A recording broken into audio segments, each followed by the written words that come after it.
Oh, okay.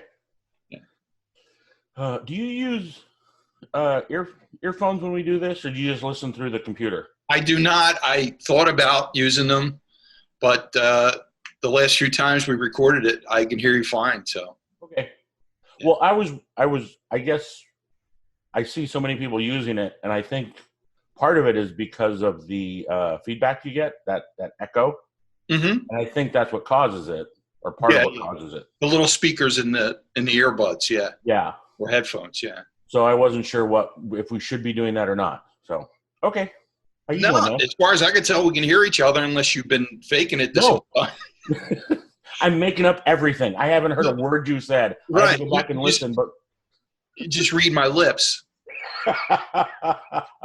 You're an excellent lip reader.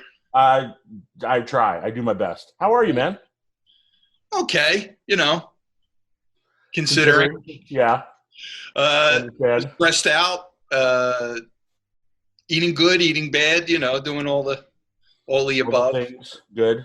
watching Yeah. a lot of great stuff, trying not to watch a bunch of crap, which is out there too. Oh, it's hard. Yeah. Sometimes the crap just grabs you, and you're just like, "Oh, I want to watch that so bad," I but I know that's going to be. I mean, now life is more precious than ever, so I don't want to waste on a C movie Yeah, or a C series. Oh my God. but you're right. There is so much stuff out there. It's amazing. Yeah. So, Yeah.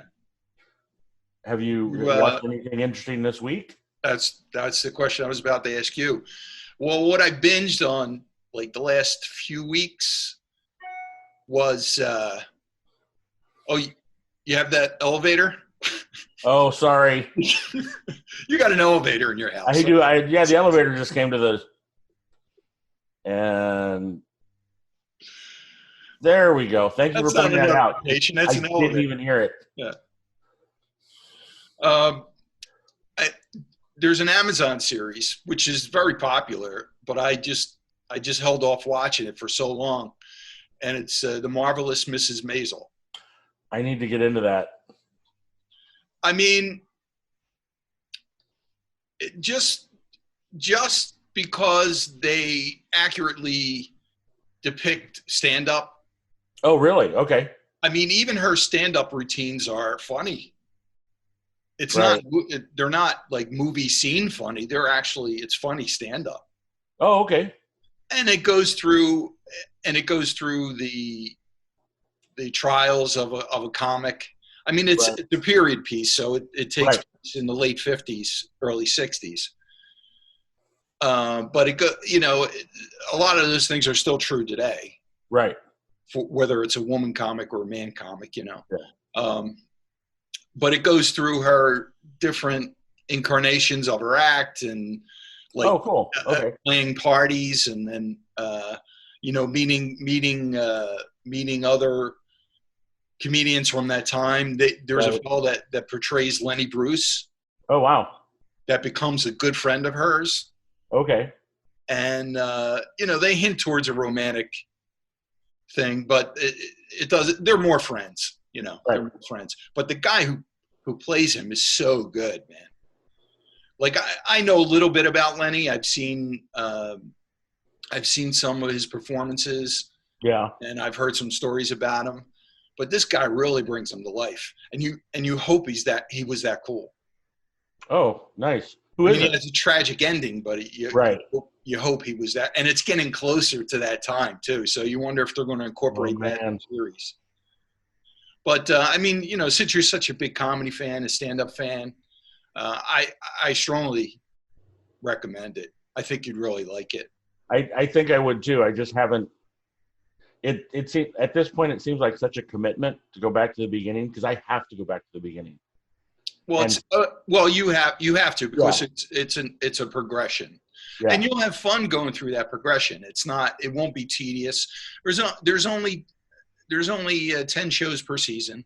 Oh, so that's not even. Yeah. No, Okay. and they're about an hour. Some are, I think, a little bit more than an hour, but the production on it is so good, Yeah. dude. It's movie production. Nice.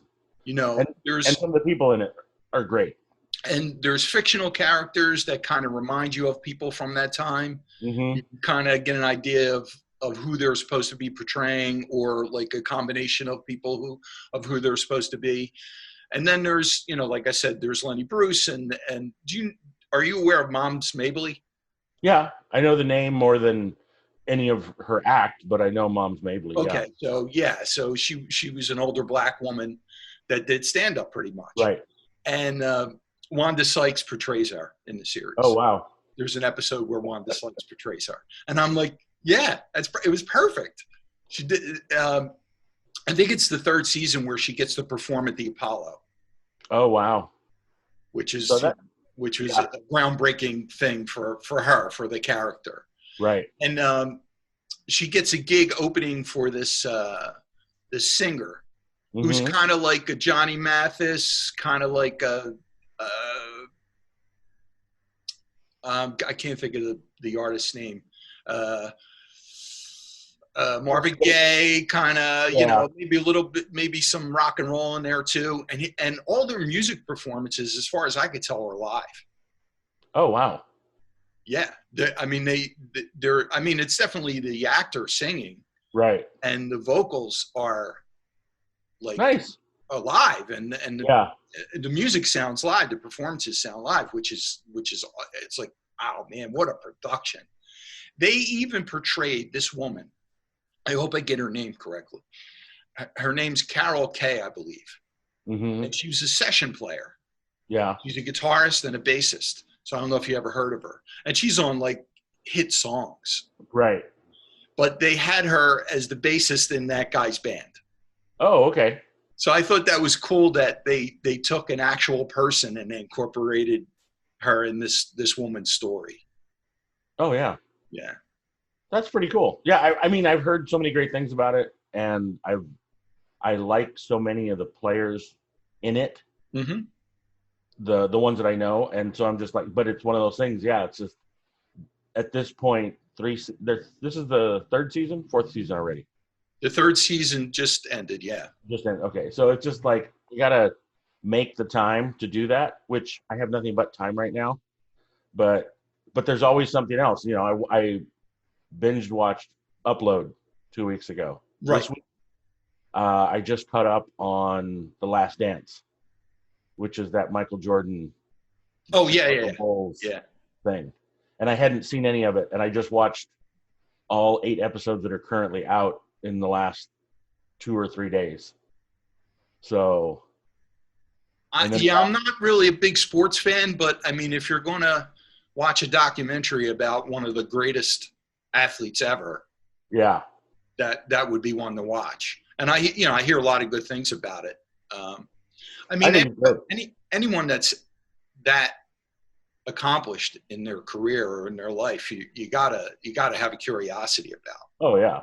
So I assume you liked it. Oh yeah, it's great. I think it's great. I like the storytelling style.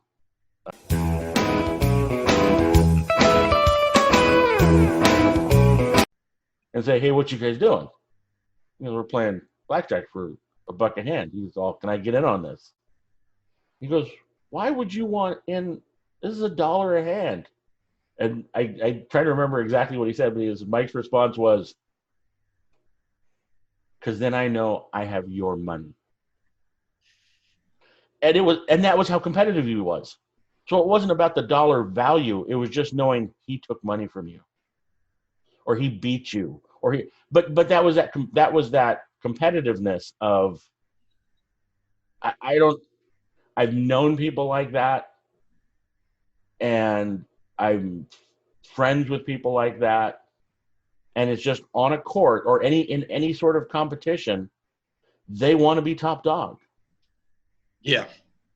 And it's really hard for them to turn that off. Mm-hmm. And it turns off a lot of people. I've been turned off a lot by that behavior. And there's a few people that I know, a friend of ours that knows both me and that person, mm-hmm.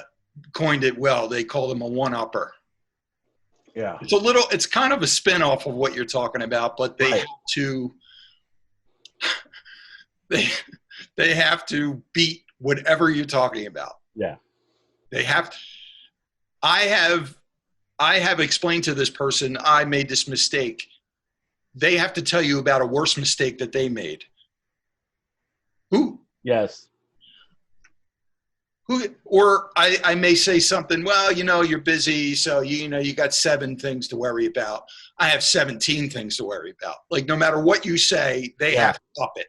Yeah. So good or bad, they're going to go beyond what you said. yeah, that behavior drives me nuts, man. That drives me crazy. Well, and this is different. That's a version of this. I get that. Mm-hmm. But when he's not competing against you, everybody seemed to like him. I mean, he was like a nice guy. He Mm-hmm. could be a nice guy. But it's also the way he became Michael Jordan. Well, yeah, that's what I'm saying. That competitive spirit, that's who becomes that. Yeah. If you have that. Yeah. Yeah. That's a part of a reason why. I mean, I played sports as a kid, but now Yeah.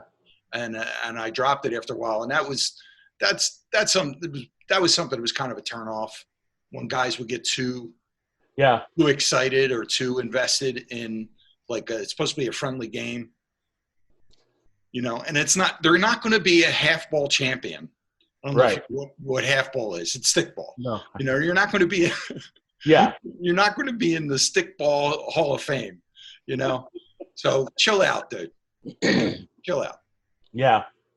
Well, and it is, but I guess you're right. There's a point where it becomes, you have to realize what your surroundings are. But the guys who either don't recognize or don't care what their surroundings are sometimes those guys that make it like Michael Jordan did. They become that. Not all of them. And that's the thing a lot of those guys have to remember is, like, there's already been a Michael Jordan. You need to be you, and you need to not be an asshole.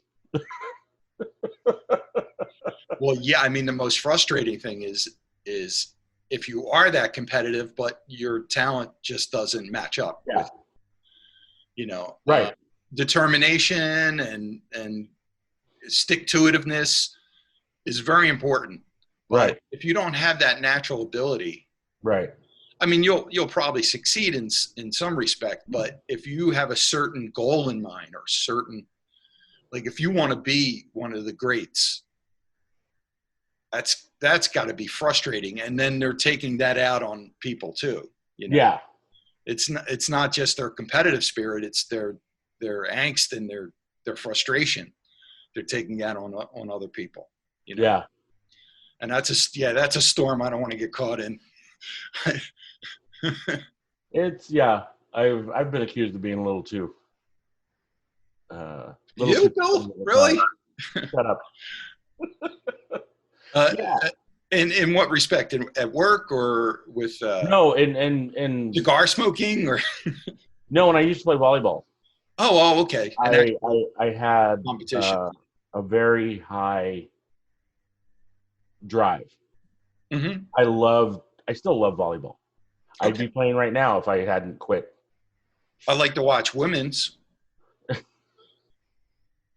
I coach women. I think I'd still watch. I enjoy all volleyball. I enjoy women's volleyball for what it is, and I enjoy men's volleyball for what it is. I actually enjoy women's volleyball more right now than men's volleyball, just because the men's game became just so overpowering. It's pass, set, destroy. And it's just like, in the women's game, they're still, well, a lot of the college teams now, the girls are so tall and so strong, and it's becoming like that. It's becoming like the men's game in a lot of ways. But well, I mean, I just imagine matches going so fast. You put it up, they spike it, right? Yeah. Pretty much. And then, I mean. Well, yeah, and there's just a lot of other stuff to it now. It's so crazy. The serve becomes so much more important. The pass becomes so much more important. Having key players in key positions. When I played at Santa Barbara City College, was the first time I had been in a position where everyone didn't pass the ball. There were two of us that were the primary passers, and we basically split the court in half. And of course, the setters, he's getting out of the way anyway because he has to set the second ball. But the other three guys in the court just backed out of the way, and me and one other guy would pass the ball. And I had never seen that before. And now the passing has become so, or the serving has become so overpowering, I guess is the right word. A lot of teams are still doing or at the higher levels, a lot of teams are doing a modified version of that where they have three guys now. So the court's split into three. And the other three guys have to be ready to pass a ball. But the three guys whose primary responsibility is passing, that they're taking stuff away. They're reaching in a way that when I was taught, you don't reach like that. You're taking it away from somebody else, and they're in a better position to pass it. Nope. Now you're the passer. You take it away from that guy. Your job is to pass this ball because that's one of the things you're good at on this team. So we expect you to do it no matter where the ball is, no matter how fast it's being served, no matter how hard it's being served. Your job is to pass that ball up at the net and in a position where the setter can set it. So, yeah, the game has become – I couldn't play the game that is being played now when I was in my prime. Okay. You don't like the methods? No, not that. It's if you were to transport a 22-year-old me. Oh, well, yeah. Now, a lot of things that we can't. Yeah. Well, everything just gets faster. Everything gets faster. So yeah. and usually, yeah. I can't shop the way I used to do when I was. You know what I mean? So it's just weird how that game has changed in my view, in a lot of people's view. But when I was playing, I tended to be very focused, and I didn't yell at people. I wasn't the Michael Jordan of that by any means. I wasn't challenging everybody. I was challenging myself, right? Mostly. But that's fun. That's the fun in it. Yeah, that's the fun in it. You got your fun out of it, right? But unfortunately, in my intensity about my game, it affected other people, especially when I wasn't playing at a higher level. Because I played rec league for years, and I played in classes. When I was learning how to play, I was taking classes, and that's where I first got told, well, you're a big dude, and people get scared when you get angry. I'm like, I haven't said anything to anybody. I haven't yelled at anybody. Again, okay, I'm just saying, this is what I've been told for – I started playing volleyball 30-plus years ago. Mm-hmm. I've been hearing this for at least 29 years. So maybe that first year I wasn't so over the top. Within a year or two of me playing the game, I've heard from people, wow, you take it really seriously. So-and-so's scared of you. Oh, have I said boo to that person? But you've never gotten anybody's face or anything. No. Right. No. Then they have nothing to be scared of. Yeah. I mean, there's a mutual respect, and that encompasses them respecting your passion for what you're doing. Yeah, that's not how it works. You're not going over the line and getting in somebody's face and starting a shoving match and stuff like that. It's not how it works. That was not my You're experience. getting mad at yourself, or even if you're mad at a teammate, you're not. No, but it's the big guy. It's the big guy thing. It's which I've had. Yeah. I've had that. I know exactly what you're talking about. Yeah. Well, we know about your experience at the Biltmore, but people walk up to you, security guards walk up to you, or someone walks up to you and goes, is everything okay over here? And they're like kind of shaded to the side, like they can react if they need to, and you're just standing there like, what?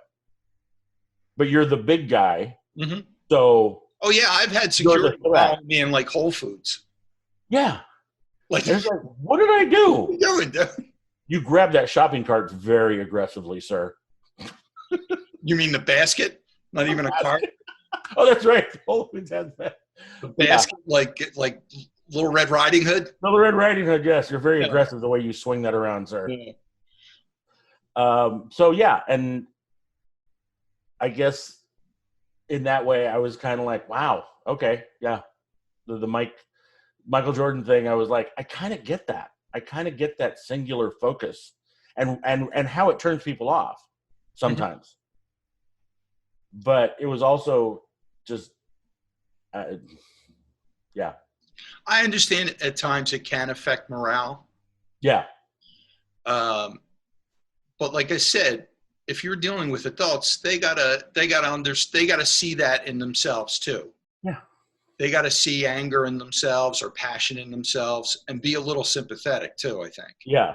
You know, I've told this story before. It's been years since I've lost it towards anyone at work. And this was at another business, same type of business, but I lost it on this guy one time because he was weird. He was just a weird dude. Okay. He did some creepy things and just a weird dude. Did you ever see the scene in Observe and Report? Did you ever see that movie? I've never seen that movie. Okay. There's a scene in Observe and Report where Ray Liotta pretty much tears into Seth Rogen. Okay. Okay. I wish you had seen it because it would mean more. It would mean more of what I'm explaining.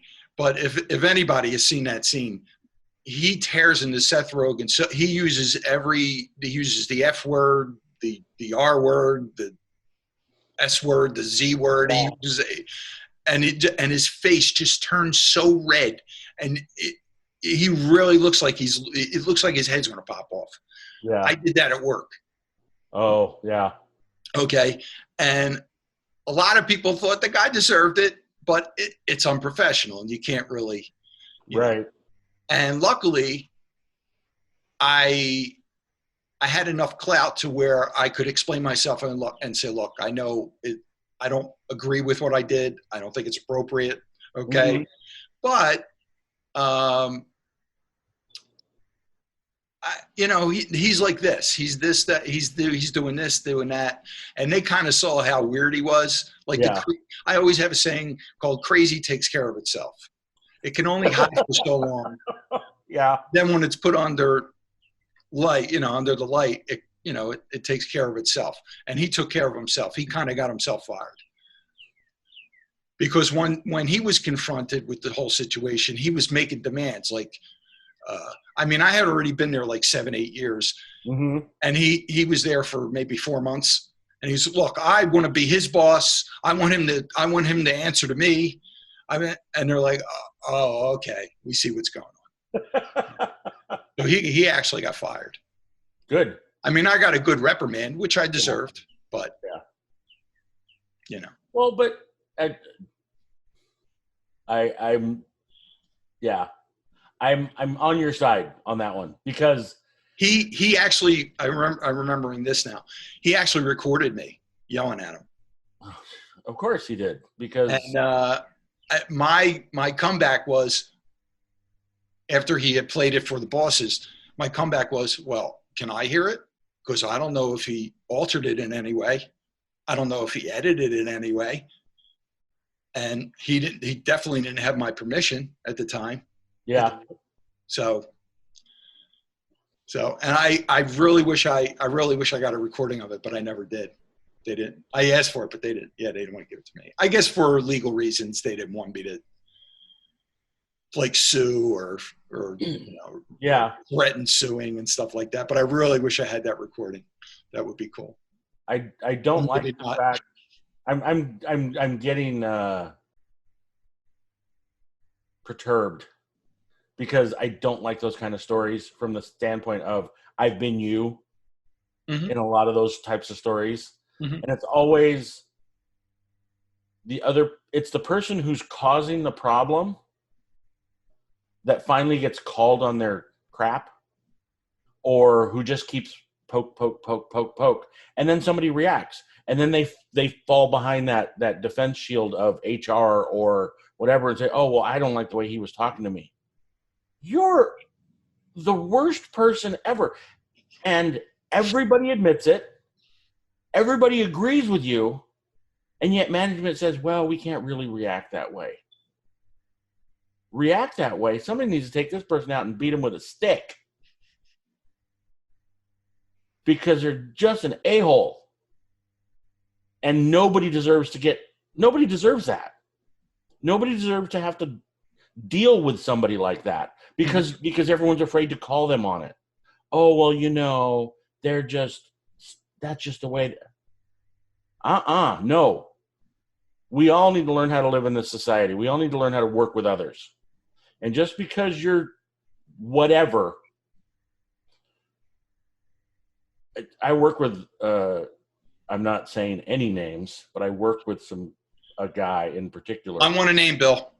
Now. Name. Jedediah. First, middle, and last. Well, I don't know those. Jedediah. Jedediah. I'm going to call him Jedediah. Oh, I want to smack him just for that. And I'm going to guess he's on the spectrum somewhere. And aren't we all?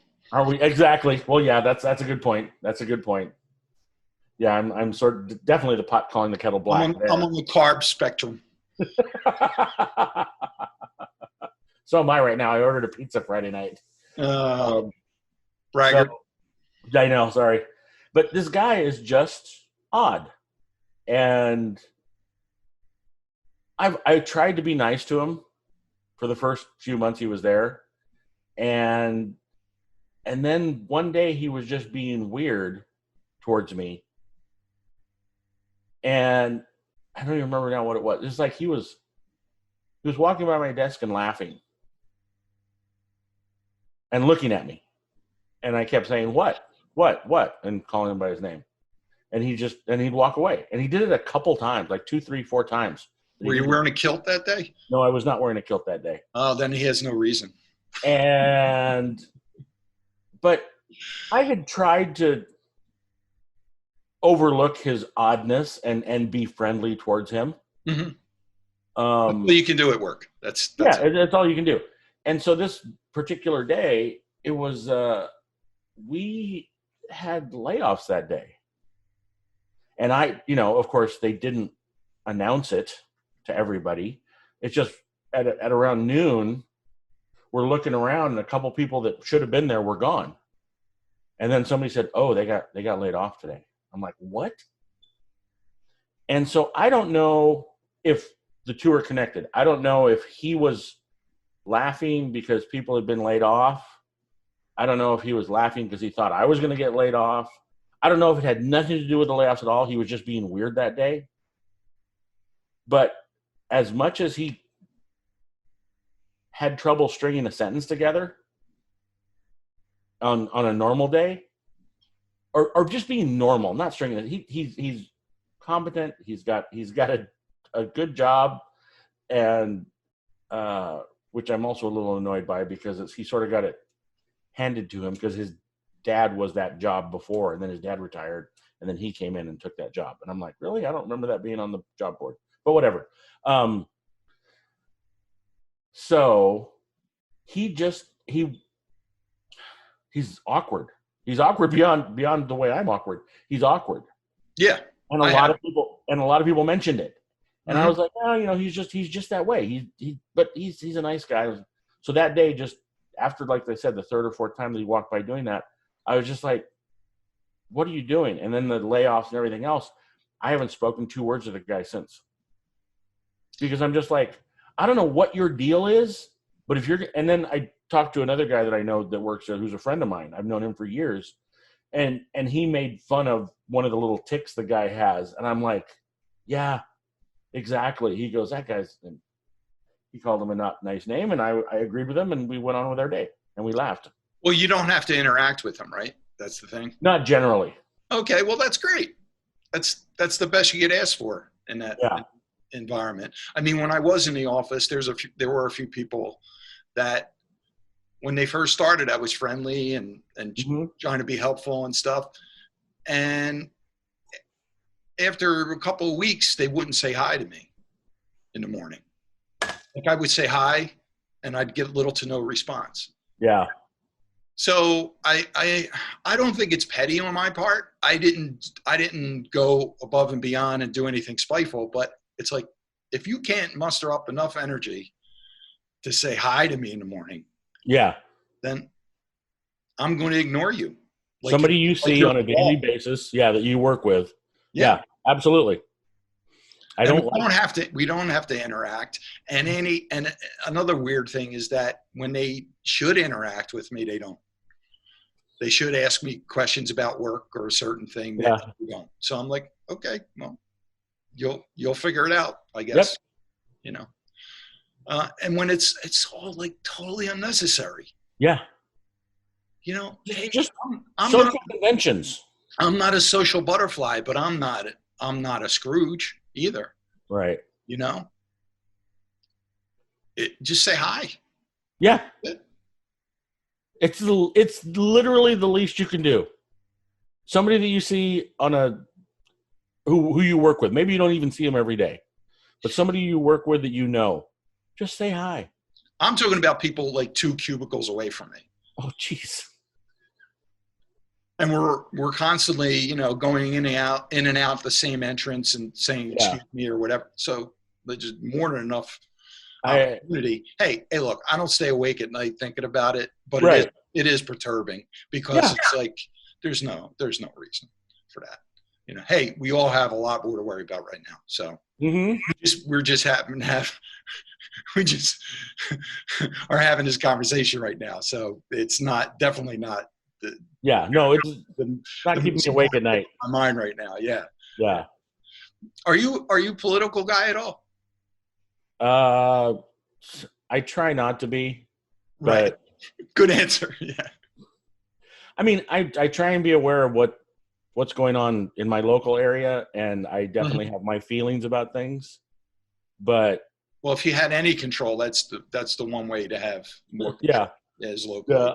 Just over yourself. But no, I have unfortunately, because of the cigar smoking, for some reason there's an unusually large number of conservative cigar smokers. I don't know why that is not all of them by any means, but of the people that I've met through smoking, they tend to, if you're going to lean one way or the other, they tend to lean right.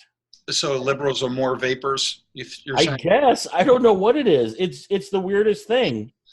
Or maybe it's just the ones that I've met, because cigars have that image. It's like a rich person thing or whatever. Yeah. And I'm not rich by any means. Right. But it's like, how expensive are cigarettes? People and that cuts across the thing. So it's just weird. And some of my friends who are more conservative, are very vocal. They're very they're always trying to bring it up. And I don't bring it up. That's the way I was raised, and you don't talk politics and you don't talk religion unless you know the people really well. And then you really don't talk politics. No. And because it's like, I don't want to get into this conversation because I'm not going to convince you, and you're certainly not going to convince me because you're wrong. And so it's just, but now with this, quarantining and pandemic, and now everyone's supposed to wear masks and stuff, I'm really seeing the flaws or the cracks in the society, because there are some people out there who have some really odd thoughts. I'm sorry, I hijacked your question. I don't know. No, that's fine. You mean the people that are in charge, or just people in general? Well, some of the people in charge are clueless, but no, people in general. Well, that's the scary thing. Yeah. Yeah. The people that we're supposed to be looking to for help, for guidance. Yeah. And help. Yeah. That's scary. I've never really been a political person. But this last reign of presidency is very controversial, as we know, and it just sparks so much interest. And so I get most of my news from comics, right? Who have like kind of a political leaning. Oh yeah, in their content. So I'll watch, and it's not just liberal. I'll watch Nick DiPaolo. Right. You know who Nick is? Yeah. Oh, yeah. Okay, yeah. Who's hysterical. Yes, he is. I don't agree with everything on his podcast, but I really enjoy his show a lot. Oh, okay. He uses a lot of sound effects and sound bites and stuff. And he'll just say a lot of flip it off of the cuff things, He's really funny. And then I'll watch Graham Elwood. Yeah. The Vigilante podcast, and hear his take on things. There's another guy. Are you familiar with the Legion of Skanks guys? No. Okay, they're New York. They're New York guys. You may have heard of some of them individually. Do you know who Big J is? Big J Okerson. Yeah, Big J Okerson. I know the name. He's one of them. Yeah. Oh, okay. Yeah, he's one of those guys, and he was a Philly guy originally. He's from Philadelphia. Oh, okay. Louis J. Gomez, who pretty much runs that podcast network, and Dave Smith. So Dave Smith is a libertarian. Uh-huh. And I started watching his show on YouTube because I just like the way he expresses himself. I like the way he talks. You know how some voices you're kind of drawn to? Right. I mean, he makes sense, and I like a lot of his opinions. I don't agree with everything, but I like a lot of his opinions. But I get a diverse amount of opinions, political opinions by watching all these guys, and I'm not going to watch them unless they're funny or interesting. Okay, right. So I was just curious how you got your news besides the CNN or the basic. I don't know. It's hard. I think a lot of stuff I get from I think from Twitter. I get a lot of reaction from Twitter. Oh yeah. Of comics and people that I follow in that sense. And that'll sometimes send me to a news site to find out what they're talking about. And Facebook is a similar thing where it's like people, I do follow some people who are politically minded and they'll post things and I'll either click on the link or I'll go find it myself and read stories about stuff. I like Jimmy Dore too. I just wanted to. Oh, okay, yeah. Or his name in the ring. I like Jimmy Dore as well. And but then a lot of it too is just from my phone, the feeds that I get, and like during the day, or especially either first thing in the morning or before I go to bed at night. I'll go through and look at headlines, and just kind of see what's going on.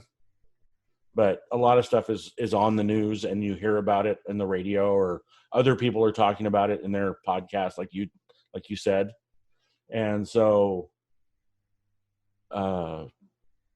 If I see something that I don't know what's going on and I kind of am interested, I'll go find a news source online, and it tends to be, it depends on the story. It tends to be CNN or one of those type, or even one of my local news sources. We have an online newspaper called Newshawk and an online newspaper called Ed Hat. I don't know why it's called Ed Hat, and they seem to be, one's more conservative, one's more liberal, but they cover a lot of the same local news in my area here. So yeah, I kind of look at things and try and piece together what's going on, but I'm not a political junkie. Like I'm not watching the news shows on Sundays. I'm not scouring the reports for all what was said in Congress today. I'm not watching C-SPAN. I'm not, that's, I don't know. I just find it more palatable getting real news filtered through the comics that I like. Right. Because I don't go to news sources. I don't go to straight news sources. I watch YouTube shows of comics reporting on news stories. Right. That's the way I ingest it, and that's the way it's more palatable, like I said, for me. So, yeah. Whatever works, man. Have you ever watched? There's a relatively new podcast with Bill Burr and Bert Kreischer. No. Wow, with both of those guys? Wow, no, I It's haven't seen called that. the Bill Burt Podcast. Dude, it's so good. Yeah, like Is it? exactly with both those guys. And what reminded me of you is that in the early, they're only in like episode 14 or 15, so they're Uh-huh. really a new show. But the early episodes when they actually could be in the same room with each other, Yeah. they're on some kind of like set, where they're sitting on chairs or whatever, and they would start the podcast with a gigantic cigar. I'd be in on that. I could And do that's what that. I'm saying. I thought of you because I knew you'd appreciate it. And these cigars, dude, I don't know if you've ever had one this large. It was like this. It was like a broom handle. Bill Burr needed a toothpick to smoke it, like to finish it off. Yeah. And Yeah. they were talking about they were high, they were dizzy, you know. Yeah, I've had those moments. Sometimes they're just a little bit. You I definitely just need to be I just outdoors. never seen a cigar like that. Like that wide. It was, They make some novelty cigars that are like that, and it's just and they're it was that. striped like a barber's pole. They have ones that are called barber poles. Okay, there you go. They Yeah. use two different tobacco colors, and they just I don't even know how they fold it or roll it, but they roll it in such a way that you get that barber pole shape or that barber pole spin. Well, yeah, they get two different tone Yeah, uh, wrappers and wrappers. put it Yeah. on, and it's pretty cool. But a Yeah. lot of that stuff it's marketing. They're trying to get, and some people like a big cigar. I like a bigger cigar. I don't like the little thin short ones.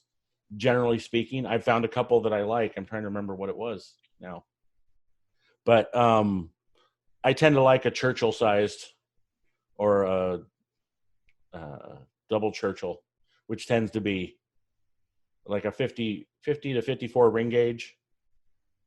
The ring gauge is Okay. 1 inch is 62. A 62 ring gauge is 1 inch.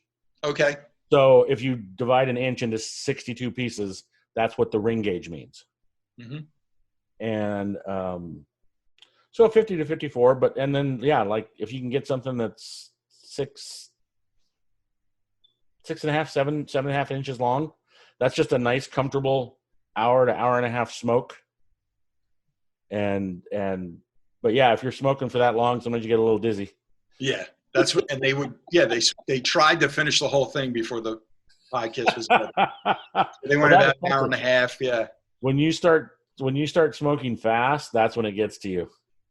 And it depends on the I don't know if this happens in the curing process or if it's the type of tobacco, but some tobacco just naturally has more nicotine in it.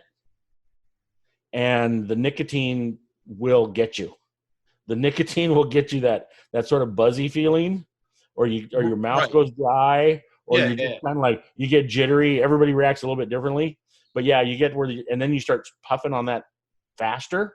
Oh yeah, you're gonna be done. You're gonna be sitting there going, I need to throw up.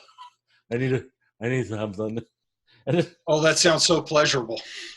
Well, that's why you don't do that very often. Oh, well, it is. It's so what the woman who owns a cigar store that I used to go to said is have a Coke, have a sugary caffeinated beverage, and that usually takes care of that. The caffeine kind of balances it out. Yeah, and for some reason I don't know if it was the sugar and the caffeine, but the caffeine kind of it does something to your system, and you get over that nicotine thing. But not all cigars. I've gotten that on occasion, and a way to fake that is to just smoke really, really fast. So if they're trying to finish a giant cigar in a short amount of time, that'll do it. Oh, I was at an event with a bunch of friends. We went to Arizona, and a bunch of cigar manufacturers showed up for this event. It was a big event, and they were selling stuff right there. And so there was a cigar called, I think it was the Digger. Excuse me? and there was a picture of on the box. There was like a headstone, so it was like a grave digger, and it was sold in a 5-pack. And I don't think it came in a bigger box than maybe a 10-pack, but it's like it wasn't a normal cigar, and it was very dark, and it was very strong. And I said, "Well, how strong is it?" The guy said, "Well, we have competitions to see who can smoke it the fastest." And the guy and he says, everybody's got to throw in $20. And the guy who finishes first or is the last one that doesn't throw up gets the money. Like an eating contest. Like an eating contest, yeah. Yeah. And I was like, oh my God. And so it was kind of impressive, just that. And then to talk to some other people who had heard of that same thing, they hadn't done it. But I was, oh, sorry, hit the microphone. Eek. And it was one of those cigars that was so flavorful, but just made you lightheaded, that you couldn't smoke it fast. I couldn't imagine doing that contest. And, yeah. but well, that's why it was part of that contest, because it was a challenge. Yeah. It's are there any cigars that have flavors to them? Yeah, there's some that are flavored. Like there's fruit flavor or. Well, yeah, they have vanilla, and some of them are, they're rum soaked, those are sweeter. I think there is like a cherry flavored cigar somewhere. I don't know. They were trying to outlaw anything, any flavored cigars in California, because, well, it's always under the guise of, oh, they're marketing to kids. Okay. They're not marketing $10 cigars to kids. They're not. They might be marketing cigarettes to kids. They might be marketing a lot of things to kids. They're not marketing $10 cigars to kids. Kids are not buying $10 cigars. I thought it was more of like an FDA thing about the chemicals in it. Yeah, no, I don't know about that. Yeah. Well, like the rum soaked ones, they're soaked in rum. They spritz the tobacco leaves with rum, or they. I would think they would burst into flames. I mean, well, they let it dry. I mean, yeah, but okay, yeah, but I don't know. All right, yeah. Or at least that was my understanding. It just goes off like a poof. Yeah, took about finishing a cigar. That was a good 20 seconds. That was awesome. 20 seconds, yeah. Yeah, no, that's a good call. I'd never thought about that. I typically stay away from the flavored cigars. Mm-hmm. They have a stigma about them, but among cigar smokers, I assume that. Yeah, and it's funny to hear girly cigars. Oh well, if your girl wants to smoke, and it's one of those stupid macho BS things. It's more of a feminine cigar, or a beginner cigar, or whatever you want to call it. So I've had a couple, and for the most part, they're okay. A couple of them I had one that I did not like the flavor of at all. Mm-hmm. I don't even know.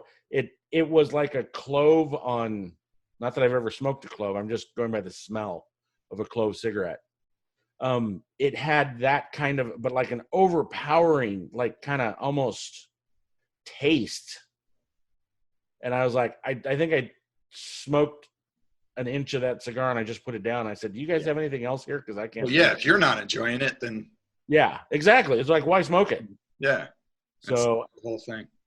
And I've had some just regular non-flavored cigars that I didn't enjoy the flavor of and stopped smoking. Yeah, I never smoked. So, but there are some pipes and like some cigars I've smelled. It's like, that smells good. Like a cherry smell or a vanilla smell. Vanilla's a good one. Yeah. Pipe tobacco is one of those things that you can get a lot. There's a lot of variety and a lot of different smells and tastes. Which, I mean, if you don't smoke, it's at least it's pleasant for you to be around. Right. So, do you ever leave comments on YouTube? Very seldomly. Yeah, I'm very seldom I do. And if I do, it's usually something positive. Yeah. Oh, yeah. Unless, well, I mean, I don't leave comments on Facebook that often. Right. Or any platform, I was saying. But yeah, it's like, I'm not trying to get into it with anybody. And if somebody has a diametrically opposed opinion to mine, on their page, they can say whatever they want. And unless it's a bold-faced lie that I have an answer to, I can prove, I won't even just say, hey, maybe go look at this. If I know for a fact that something is wrong or there's some contradiction to what they're saying and I know where it is, I'll go find a link and say, hey, have you guys looked at this? But I'm not in it to get into an argument with them, and I'm not in it to try and convince them of something online. So, well, what I'm referring to is something happened to me this week. And it wasn't even a controversial topic or anything. Yeah. I left a positive comment for a podcast. Yeah. Okay, I like Anthony Cumia. I know the name. Okay, Anthony H.Y.P.E had a radio show for years. Oh, that's why I know that. Okay, yeah. Yeah. So Anthony Cumia has his own network where they have a bunch of shows, and he has a show with a co-host named Dave Landau. Okay. And what they're doing now is they're doing interviews remotely. Right. Which everybody's doing. Okay, so they had on this comic who I really like, Kurt Metzger. Okay, so it was short, but I liked it. So anytime I see Kurt, I pretty much I'll check out what he's doing or talking about. I just like his opinion on things. I think he's funny. I think he's thoughtful or whatever. So I left a comment. It kind of, and because I was watching the Marvelous Mrs. Maisel show, right, and Lenny Bruce is in it, right. Lenny Bruce was kind of on my mind, so I left a comment. Kurt reminds me of like a modern day Lenny Bruce. Okay. Which, in the moment, that's how I felt, and I think it's a compliment towards him or whatever. Right. So this guy leaves a negative. He didn't even give me a thumbs down. He just left a negative reply underneath. It was something like this. I'm paraphrasing. It was something like, look, I scour the internet for the gayest comments, and you won. Why expel that energy towards that? Some people they're trolls. They're trolls. That's all I'm going to say. So I gave his reply a thumbs up. That's what I did. That's all I did. That's funny. And then there's people that piled onto his reply. Like, oh, that's the worst comic ever. I don't know if you meant Lenny Bruce or you mean Kurt. I don't know. I don't care. But it's like, it amazes me. People are just, one, they think their opinion matters. And two, they just want to be dicks. And I don't understand that thought process, but hey, whatever. Yeah. I mean, his bait didn't really, if that was his, your response was perfect. You liked his response. That was perfect. Yeah. I think it would be a great show if somebody, if a show was called Troll Hunters. And you actually went and confronted found these people. Yeah, found these people and confronted them on their comments and stuff, which I'm sure has been done. Yeah. I've heard of comics doing that, and and being civil about it. I think Sarah Silverman actually did that. Yeah. And she engages with them sometimes. Yeah, I'm more of a mind of like, yeah, to hell with them. Well, I'm we're strangers. You can't really have that much power over me, especially over a trivial Yeah. like that. I just Well, I thought guess that's part of it. that was so funny and weird. Just I like just scour the of internet. all the things to poke at, of all the things to poke at. Oh, So I texted our buddy Aaron. yes. Hi, Aaron. Hi, Aaron. And she gracefully declined joining us today. Oh, well. So she said maybe next episode. Keep trying. That's all we can do. So as a warning, she may be I maybe on look forward to it. next morning. But I do Uh-oh. have Yes. this or that's. I'm ready. If you are prepared, yes. I am prepared. And I didn't even send them to you, so that's how confident you are now. I'm ready. Appreciate. I've been doing this 3 weeks now? 4 weeks? Right. You have that competitive spirit. I have the competitive spirit. That volleyball. That's it. My Michael Jordan moment. Eye of the whatever. I'm gonna eye of the kilt. You have the eye of the kilt. Eye of the kilt. I'm gonna smack a teammate around just because they're not performing up to my expectations. Okay. I also may weigh in. All right, perfect. We like that. All right. So, number one, East Coast or West Coast comics?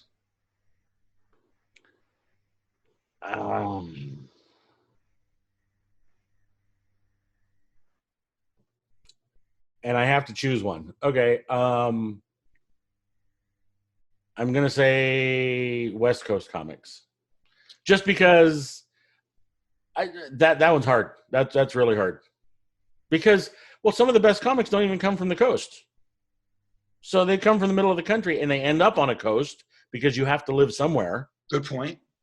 But they all work everywhere. Well, that's not true. A lot of them work everywhere. So, but yeah, there's some East Coast guys that are a lot to handle for me. Mm-hmm. And so, any names come to mind? Well, some of the guys you were talking about, Nick DiPaolo he's tough. You're right. He's funny. And when he's funny. But sometimes some of the things he says to set up the jokes or even the jokes themselves is like, that is not, that doesn't sit well with me. I'm not going to say it's not okay for him to say that. Hey, he's a grown ass man. He can do what he wants. It's uncomfortable for me. But I do like Nick. I used to love, the Colin Quinn show. Where they had Tough Crowd. Tough Crowd, yeah. I used to love that, but that was a very New York centric energy. And there were times where I'd be sitting there just going, oh, did he just say, or did she just say that? And that's why I'm going to say West Coast. Because I get that less from most of the West Coast comics that I know. Which is, Tough Crowd was such a great show. It was a great show. If nobody ever saw that, you should definitely check that out. It's such an awesome show. Yeah. And is it available anywhere? YouTube has a bunch. Still has. Oh, okay.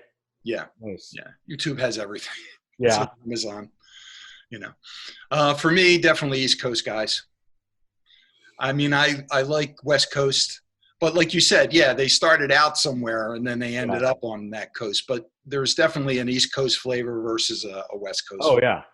Absolutely. And, I like the edginess of East Coast guys, the anger. I'm looking at the guys because I have like a little shrine thing. Rodney, New York. Dave Attell, New York. Yeah. I'm looking at see if there's any West Coast guys. He started out as Dana Gould. Is I would say the West Coast guy. He's one of the West Coast comics that I like. Yeah. Was he originally? Oh yeah, because he's from Connecticut, Right, Massachusetts. Yeah, Massachusetts. But yeah, yeah, yeah. He's originally East Coast, but he kind of came of age up in San Francisco, right? That's Mhm. kind of where he started Right doing. with Patton. Yeah. Okay. Yeah, I have Patton up here. So yeah, it's that's where they wound up. Like, I don't. What do you consider Joe Rogan? Do you consider him East or West Coast? Man, that's a good question. Wow. Because he still has both in him. He Yeah. still has a Well, I lot of don't I don't know where he comes from, and my first Jersey, he's from Jersey. Okay. Jersey, and Boston. I I think would he came I up would in think that Boston. he's probably more East Coast, but my first viewing of him was literally on the TV show when he was I don't even remember what his character's name was. Was it Joe? On I think it might have been might have been Joe. What was that show called? I can't talk think of it. radio, Yeah. news That was radio, news News radio. Radio. News Radio. Yeah. That's the first time I had ever seen him. And Yeah, I then think most people know him and then he as that. became the host of that ridiculous show of Eat Fear This. Factor. Yeah, Fear Factor. And then he became the MMA announcer guy. Right. So I always knew him from that. I can't even tell you the first time I saw him do stand up. It was definitely after News Radio. And it may have been right in that time frame because, like, oh, this comedian. I'm like, oh, he's a comedian? So I might have been looking for him. But to me, he's always been an actor, a funny actor guy. So that one's a little weird. And he does, yeah, I don't know. I mean, for me, he never really got on my radar until the podcast Oh, wow. started Okay. blowing up. You know, I knew Yeah. of him on Fear Factor and that stuff. And I never really watched any of his stand up until like the last couple of years, really. Oh, okay.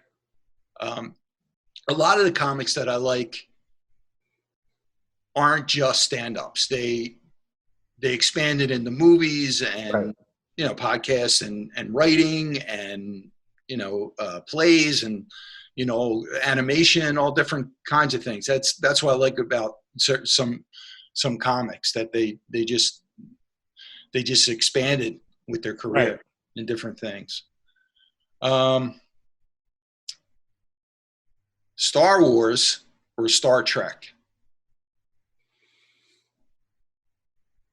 Oh, man. Oh, I'm loving it. I'm loving it that I'm stumping you. I love them both. I no, I'm not one of those guys who is this or that. Okay. I like them both. I wasn't sure. I like them both. I like them. I go back to the original series of Star Trek, and I like the Next Generation, and I like several iterations of the following, the ones that came off of that. But the first three movies of Star Wars, episodes 4, 5, and 6, that was right at the right time, man. I was 13 or 14 when the first one came out. So that means I was like 17 and 20 when episodes 5 and 6 came out. I mean, like that was my teenage years. That was perfect. So I'm going to say Star Wars, but I love them both. Okay. For me, it's Star Trek. Oh, okay. You're a Trek guy. All right. I'm a Trek guy. I do like Star Wars, but not as much as Star Trek. The original series, comics making fun of the original series, like Kevin Pollak doing William Shatner, and Yeah. and Jason Alexander, I think, has a pretty decent has a pretty decent Shatner, yeah, too. And just that whole look of the series, it was like 60s futuristic. Dana Gould actually has a pretty cool featurette about the saving of the first series. Oh, really? Where it was supposed to get canceled after the first season, and two production people campaigned to get it back for another. Oh, wow, yeah. So it's a really interesting story. I'll have to look for They it. had a writing campaign. Yeah. And what they did was they wrote the advertisers and said, look, unless you bring this series back, we're not going to use your product. Oh, wow. And so that's way before the internet or anything Yeah. like that. No, So it was actual letters. You had to pick up a pen and a paper and actual handwritten correspondence. yeah. They wrote to as many sponsors as they could and got them interested in getting that show Kept on the air. Yeah. and it kept on the air, right? Which is Wow. a cool story. I'll have to find that. I like Next Generation. I like some of the Deep Space Nine. I think I watched. Mm-hmm. I watched a good bit of that. But the movies, the new incarnation of the movies, with Chris Pine, right? The cast that was like one of the most perfect casts, I think. The guys the guy that portrays Spock and Bones and yeah, man, what a great series, you know. Yeah, I really liked it a lot. They were supposed to do another. There's three of them. There's three of the new cast. They were supposed to do a fourth one, but I think it kind of fell apart. And that's what I heard. Yeah, I wish they might be rebooting it again. Mm-hmm. Well, I hope they don't recast anybody. That would be terrible. Well, I think that's what the reboot means is they're going to get an all new cast. It's going to tell a different. I liked like Spider-Man. Yeah. Oh, geez. Like 4 Spider-Mans. I liked the new Trek movies. I agree with. How do I say this? I enjoyed the movies. The third one was a bit dark and hard to follow, but there was some good stuff in it. I still enjoyed it. I agree with some of the complaints from some of the hardcore Trekkies and some of the critics. It's lost its way as far as Gene Roddenberry's original ethos, I guess would be the word. Now they're just action movies, which I have no problem with. That's great. I know these characters in their action movies. Let's do that. That's why I like Jason Bourne movies. I just think the actors are so strong in those characters. Oh yeah, I thought they were great. That I just enjoy it. I think it still has heart and spirit. Yeah. Of the original movie, and of the original series, I think it still carried it over. I think those actors still carried it over because they do such a great job of encompassing those characters, man. Yeah. So they're fun to follow, and they're the originators of those characters gave you a peek, and the new set of actors definitely kind of built on that, which was nice. And then they tried to include characteristics of the original actors or the original characters, not the actors. Definite nods.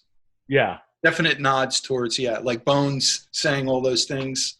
I'm a doctor. I'm not a, proctologist. Oh my God. A proctologist is a doctor. So it's, there was definitely some, and Chris Pine, I hadn't seen him before. I don't think in a movie. And so when I first saw him as Captain Kirk or as Cadet Kirk, I just kind of like, wow, he's doing a really good job with this. I really enjoyed that.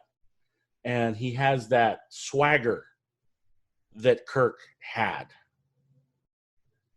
And so then I knew him, and then I saw at least 2 of the movies. And then recently I went back and watched Bottle Shock. It's a story about winemaking up in Napa. And he's in it. He's the son of the winemaker. And I was just like, hey, that's the dude. That's Chris Pine. And the movie came out, I don't know, 10 or 15 years ago. So I was like, I can't believe I just saw Chris Pine in the last 5 or 6 years, and he's been around for at least 20, it seems like. Oh yeah, So, a lot of those guys have been around. yeah, when they finally get that role that they're starring in, they've been kicking around for years. Oh yeah, they did commercials, then they did a TV Yeah, series, and then they did a soap opera, and then yeah. I forget. Just like everybody else, you're just like, oh, this guy's or this gal, they're pretty good. It's like, oh, they've been doing it for 20 years. So, Um, backpack or messenger bag? I like them both. I like them both. They have a place. I'm gonna go excuse me. I'm gonna go backpack just because it's a little more utilitarian to me. But a nice messenger bag, oh man, that's cool. If you got flat stuff and you can just kind of pile stuff in there and it stays nice and even, there's something cool about that too. But the backpack is, you got a 6-pack, stuff it in the bottom. You got a jacket, stuff it in the bottom. You got some paperwork, slide it in there and have it supported so it doesn't get all. And you got all these other pockets and And you got all these other side pockets. zips and panels and Yeah. yeah. Yeah. So that for me, I'll say backpack. In spirit, I want to be a messenger bag guy. I really do. But like you said, functionality, backpack wins. Yeah. Yeah, I'm a backpack guy. Yeah. But I do want to be a messenger over the shoulder, nice thick, like the bullets. What's that called? Bandolier. A bandolier. Yeah. You know what I mean? Yep. Oh, I have 3 or 4 messenger bags, and I probably have a backpack, an old backpack somewhere, but I just bought a backpack within the last year, and because I had been a messenger bag guy for a long time, and then I finally switched back to backpack because I was like, I'm missing that stuffability, but yeah, so that was a tough call. Well, I just like how the backpack just sits on your back. And it feels like it's part of you, and you just the messenger bag, sometimes it could swing around or it just doesn't feel right, or it's when it's too full it chokes you. And Yep. Yeah. But in spirit, I wish I was a messenger bag guy in spirit, but sacrifice, you gotta. It is a very cool, good look when you have the right clothes in the messenger bag and the thing. It cuts a silhouette.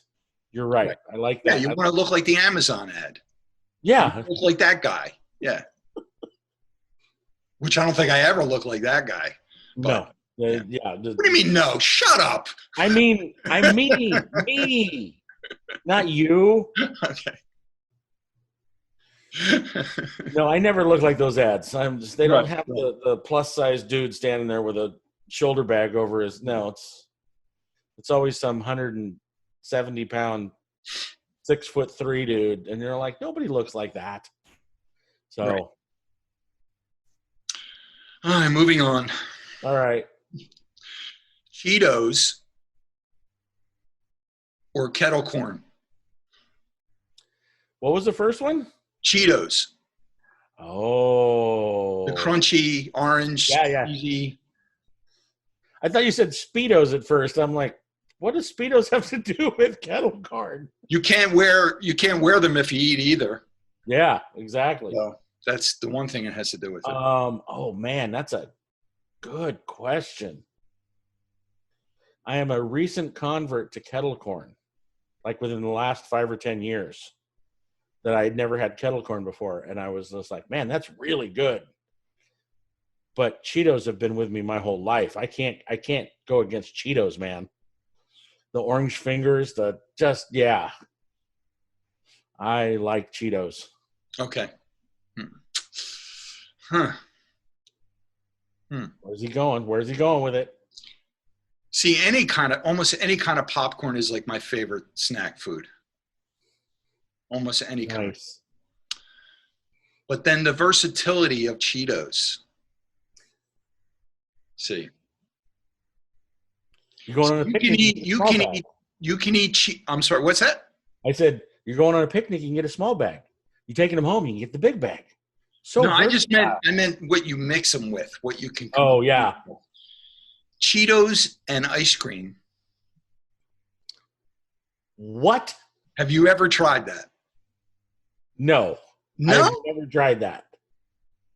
Is it a particular flavor of ice cream? I would stick with the one that you like. Okay. I wouldn't. Yeah, I wouldn't. I wouldn't get too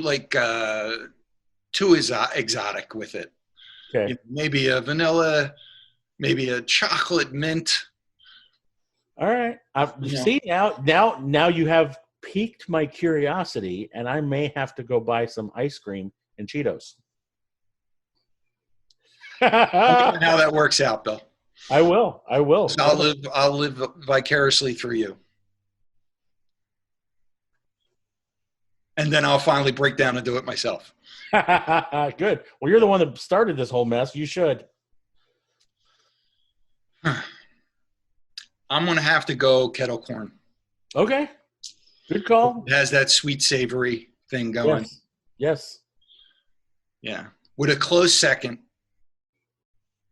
to Cheetos, especially with the ice cream factor. Right? Yeah. I got to try that. Man, that sounds weird, but oddly good. Yeah, the salty, cheesy. Yeah. With the ice cream, sweet. Well, it's French fries in a milkshake. Yep. You dip your French fries in a milkshake. It's that same kind of like, oh, we got two opposing things here. So I mean, a milkshake and Cheetos. Yeah, that was the first thought when you said that. I'm like, oh. Yeah, which is basically melted ice cream, right? Yeah. Okay, here's a couple old cartoons. Okay. Which you're old enough to remember them. Underdog or George of the Jungle? Oh, Underdog. Loved Underdog. Okay. Not a lot of. I like George of the Jungle too. That's very funny. And if you have not seen the Brendan Fraser George of the Jungle movie, I would highly suggest it. I did years ago. It's dumb. It's dumb. Well. But it's to me it was I had zero expectations going in. I just saw it within the last couple years because I had never seen it, and I thought, I got to give this thing a try. As a dumb, fun watch, I enjoyed it immensely. So, but that being said, no, Underdog was, yeah. I would say just by theme song alone, Underdog. Oh, yeah. Which is definitely a better theme song than George of the Jungle, which isn't bad. Look out for that tree. Yeah, you know. But, the Underdog theme song is like one of the greatest cartoon theme songs. Yeah. Ever. I'm trying to think of the words right now. It was, I can hear the tune, but I can't think of any of the words. I just think of the background singers and yeah. I don't think I can remember any of the lyrics. I just remember the groove of it. Being like a doo-wop, like a doo-woppy. Oh, yeah. Just an anthem. Such a great song. There's that one part there. Speed of lightning, power of thunder. Yep. Underdog. Oh. Yeah. Oh my God, it's so good. So good. Okay. I don't know if you've seen these franchises, but probably. All right. So the Blade films. Okay. Or the Underworld films.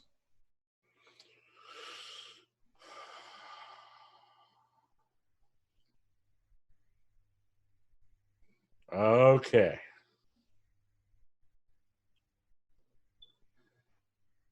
Kate Beckinsale in that suit. A booyah. God,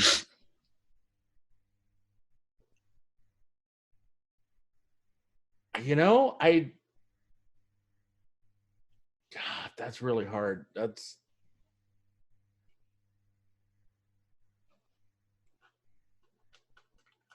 I'm gonna say Blade. Notwithstanding Miss Beckinsale and her great job of acting and her great job of just acting in that suit, that cat suit they had her in. Um, I I enjoyed those movies, the ones that I saw. I haven't seen all of the what was it called? Underworld? Underworld. Yeah, I blanked on the name there for a second. I haven't seen all of those movies, and there's like 4 of them, I think. Right? I know of 3. Okay, so maybe it's just 3, but I thought there was like another one came out, and I think the first one I saw was the third one. Oh, really? Because So, and it was. the first 2 are the best. Oh, really? Okay, so I have to go. Yeah. I know that I have not seen the first one. I Yeah. think I've seen part of the second one, and I watched. I think you might have to disqualify yourself if you haven't seen the first man. 2. Yeah. Well, but see, and this is my thing. I know of it, but I have seen all of the Blade movies. Right. And actually, Jessica Biel in the third one, and a young Ryan Reynolds. Ryan Reynolds, yep. Oh my God, so funny. And I think was Patton Oswalt in that? Was he in one of those? In the third? No. I'm thinking no. I can't remember. For some reason, he's popping up in one of those Blade movies now. And then, but the bad guy in the third Blade movie, the big evil whatever it was he was supposed to be, not the devil but whatever. I think that's Dominic something. That actor, I like that actor. I know the actor's name. I know there was a woman too. That was when that had turned Ryan Reynolds. What? The woman that had turned Ryan Reynolds into a vampire. Oh, that's right. Funny. Dude, she was funny. That's right. Yeah. Oh, that was that thing. There was a lot of that slapsticky. Yeah. Ryan Reynolds and that interaction. She kind of reminded you of Sandra Bernhard a little bit. Oh, okay. Kind of had that kind of energy to her. Wow. Now I might have to go back and watch Blade 3. Yep. Trinity. Yeah. Blade Trinity. That's it. You're right. It might not be a fair comparison, but hey, that was my call. I'm going to say Blade. And I would say you definitely have to watch the first 2 Underworld. Okay. It's on my list. Yeah, they're definitely, yeah. Well, do you like the vampire genre in general? Sometimes, yeah. When it's great, when it's it's good to offer, yeah. Yeah. Yeah. No, I do. I do like the vampire genre. I don't know. I don't even know what to say. It's like I like any movie if by watching the commercial or if it kind of like, oh, there's something there. But I don't know if it's just because I'm getting older or what, but there's enough stuff that I've seen in my lifetime. You gotta kind of impress me now. You don't have to, but you know what I mean? It's like it has to bring something new to it. Mm-hmm. Because I've seen so many other things. And so maybe impress me is the wrong word. Well, you don't want to feel like you're wasting your time. Yeah. I was like, hey, I'll go watch the old Universal Monster movies. And those were a lot of fun. Yeah. They were dumb and the effects aren't great. But I grew up watching those. And those were fun movies. No, those are the classics. Yeah. I mean, that's in its own. Yeah. So that's what I mean by impress me. It's got to tell a better story or more story than those did. So it doesn't, I guess, well, yeah. I don't want it to just be a bloodbath. No. Well, I like the Dracula with Gary Oldman. Yeah. It was not a great movie, but man, the people that were in it, he did such a great job. Everyone comes down on Keanu for that, but and he's not British. Yeah. It's definitely not British. Definitely not British. He's not a British guy. So Yeah. But That was a great cast. And Yeah. the effects were really the star of that. Yeah. Him That as was a giant bat and a wolf, and yeah, there's some great scenes in that. Yeah, there were. All that being said, I would say Blade for me. Okay. Yeah, because he's such a badass. Yeah. And I really wish they'd make another Blade movie. I thought I had heard that they were thinking about it. Is it? I think Wesley Snipes was campaigning for that. Either him or someone else taking it over. But I think he's still, I think he could still be. I think he could still do a Blade movie. I mean, if Stallone could do a Rambo movie, he can definitely do a Blade movie. Yeah. That's a good point. Yeah. That is a really good point. Absolutely. All right. Well, my paper is empty now. Okay. Well, my head is empty now. I poured it all out there. No, it's all full. It's all full of Cheetos and ice cream. Shh! Giving away my secrets. Secrets. I need to run to 7-Eleven quickly. So what ice cream do you think you're going to start with? Okay. If they have the Ben and Jerry's, which one is it? There's one with the caramel swirled in. I can't remember which one it is. Is it American Dream or Americone Dream or something like that? You got my attention with caramel. Oh, yeah. So I think that would be really good. Yes, I agree. One of my favorites is strawberry cheesecake. Not sure that would go great with the Cheetos, but it won't be bad. Or just straight up vanilla, like you said. Just keep it simple. Vanilla ice cream. I don't think chocolate works. That might not be a good. Yeah, I don't. Yeah, that doesn't sound good. That sounds like a mistake. Yeah. Before and after. So it's one of those things. I'll see what they have at the store when I get there, because I'm a Ben and Jerry's guy. But there's so many different flavors, and stores can't possibly keep them all on the shelf. Or if they have a run. You'll definitely be able to find Cheetos, because Cheetos are everywhere. There's a Cheetos tree probably outside your house. Don't tell anybody about my Cheetos tree. You get people jumping the fence all the time. No. Yes, Cheetos are. You'll be sweeping up orange dust constantly. Orange dust all over your windows. Orange dust. What is all the orange Cheetos tree? Cheetos tree. Hazard.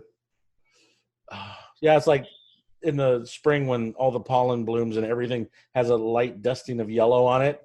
Yeah, there's a light dusting of orange everywhere. Cheetos tree or Skittles tree?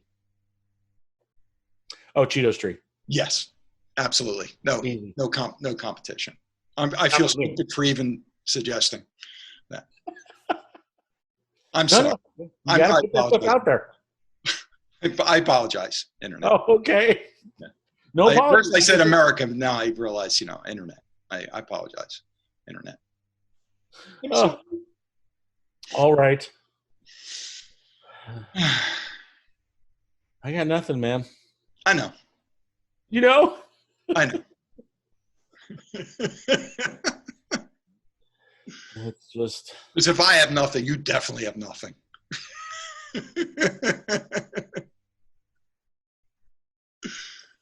You're showing me your empty hands? That's it. Nothing. So.